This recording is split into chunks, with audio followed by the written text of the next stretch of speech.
How do you recommend scaling supply chain for brands that you work with? 9 out of 10 ecom brands don't really know what their true landed cost is. And if you don't know your true landed cost, then how can you scale your business? So a lot of people just assume, oh, my profit margin is this, or I buy it for this price, I sell it for this price, my profit is roughly this. But really, you should know your landed cost down to the cent. And I've got a costings calculator, which I went over in one of my recent YouTube videos, and it literally figures out the cost of your product, the shipping cost, the import duty rate, the cost of the inspection, the cost of any molds, tooling, samples, the cost of any fulfillment to the final customer. And then you basically just put these in line by line, and it just automatically calculates for you what is your true landed cost. And that's basically the cost of from the factory to your warehouse down to the cent, what's the cost. And then once you know your selling price, you know exactly what's your margin and profit per unit. And once you know that, that's where you can start to look to scale your business, because there's so many different areas in your supply chain where you can optimize. For example, like your carton dimensions, you can modify your carton dimensions slightly so you can stack more units on a pallet. You can go from 800 units to 1,000 units on a pallet by asking your warehouse what's the maximum pallet storage height. So if the maximum storage height is 180 centimeters, but your boxes were 70 centimeters, then it was 70 by 70 is 140, but now there's 40 centimeters of space at the top. But now if you actually changed it to like 60 centimeters, so you can go 60, 120, 180, now you've optimized that, right? So you've got more units in a carton, more units on a pallet, storage cost becomes less, shipping cost becomes less, and this is where you can like optimize like, 1 or 2% in your supply chain, and you can do that across like many different areas in your supply chain as well. But even getting access to what's called your BOM, your bill of materials, because a lot of people just like look at their product and be like, okay, my product cost is $15. But actually, if you look at your bill of materials and we go to the backpack example, you'll see, okay, the zippers are YKK, the buckles are Duraflex, the inside lining is nylon, the outside is polyester. Within the polyester, it's 600D. That's like the denier of the threads, the weave and the weft. But like, if we look at, okay, well, now we want to change it from inside lining nylon to polyester, if we want to change YKK to SBS, if we want to change Duraflex to a local Chinese buckle, like these are all things that where we can save 50 cent, a dollar, 80 cent, and then it's like, then you can really bring down your cost of goods. So having your accurate landed cost, knowing exactly how profitable you are, having a bill of materials, working for a good freight forwarder, having a good inspection system, a very good sample process, reducing a lot of your returns. These are all things that we can improve in your supply chain to sort of take you to the next level and make you a lot more profitable, improve your positive reviews, reduce your returns, and these are all things that really show up in your profitability, and then also build you for an exit as well to get a higher multiple once you fix these things. Okay, so what are some ways that you can cut costs in your supply chain? Well, first of all, like people focus on ads. You don't need a better ad, you need a better product. And the better product you have, the better your marketing will perform, because you can throw a lot of cash at ads, but if it's an unsuccessful product, then all of that's just going to come back as returns. So we really just want to improve the product first, make sure we've got the perfect product.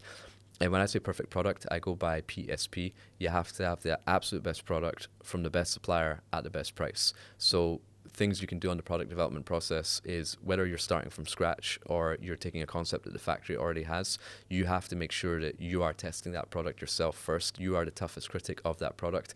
And I never launch a product without being able to answer like two questions. Is it, what problem am I solving for the customer?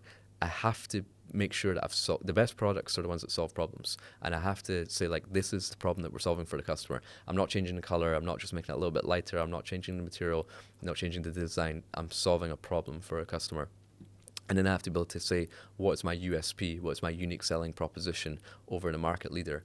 And then with the suppliers, as we talked about with the Canton Fair or visiting the factories directly, there's so many different suppliers to choose from. Like in the fair, you've got hundreds of suppliers, but you want to align with the one which fits for your vision. You know, whether you're looking for an eco-friendly or sustainable brand, if you need lots of certifications, if you need ones that get into retail, if you want ones that really focus on product development and new opportunities, there's a lot of criteria that we can use for picking the right supplier.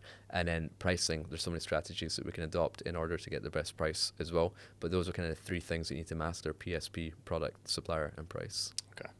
And on pricing, how do you get the best possible pricing from your supplier?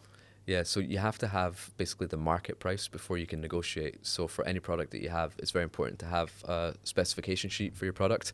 And I would find the top 5 suppliers, whether it be online or at the Canton Fair, and I would send them all the exact same specifications. So let's just say it's an outdoor furniture chair. and we get pricing back, 570, 580, 560, 585. We know it's around that 5.7 price point, right? So now I know like how much room I've got to negotiate. But if I went to a supplier and I said, what's the price of this product? And they said $8 and I negotiated it down to 6.5, I'd be like, oh great, I just got $1.50 off the product. I'm an expert negotiator, not knowing that the real price was actually 5.7 because I got a range of pricing from top suppliers, but most importantly, they all received the same specification, so we can compare apples with apples.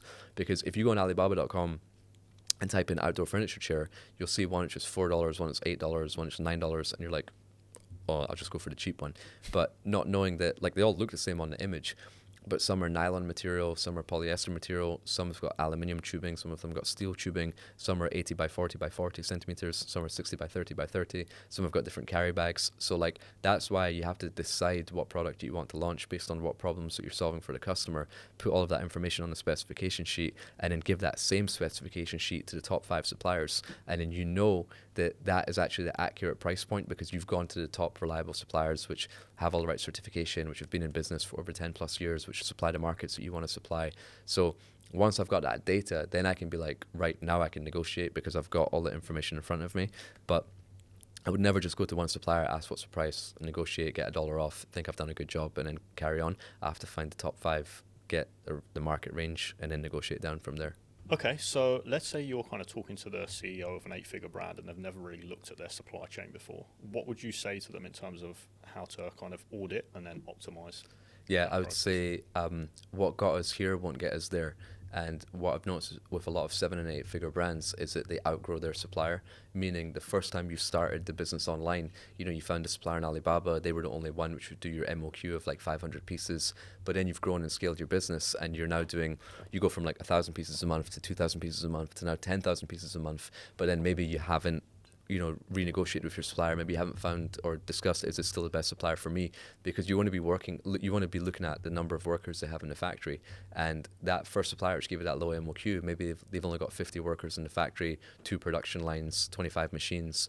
But there are factories out there which manufacture for the biggest retailers in the world that have 800 workers in the factory, 25 production lines, numerous sites, factories in different countries, and like that is now the best partner that you should have in your supply chain. But if you haven't gone to China, if you haven't really evaluated your supply chain, your lead times might be increasing, you might not be getting the best price. But this is where you have to constantly, every time you level up, you need to just ask yourself, am I working for the best quality supplier? And going back to the specification sheet, you want to be finding like the top 5 suppliers online or at the Canton Fair. You want to be giving your specification sheet and then sharing it with those other suppliers, getting a sample, getting the price, getting the lead time, and then if it is time for you to move on, don't burn any bridges with your existing supplier. You can phase them out of like 10,000 units a month, then it can go to 5, then 3, then 2, then 1, as you give this new supplier 1,000 pieces, 2,000 pieces, 5,000 pieces, 10,000 pieces, and then gradually like phase them out. And then you can also tell them the reasons why you have to leave, and then it's up to them if they can figure something out in order to keep you, and I would always give them the chance.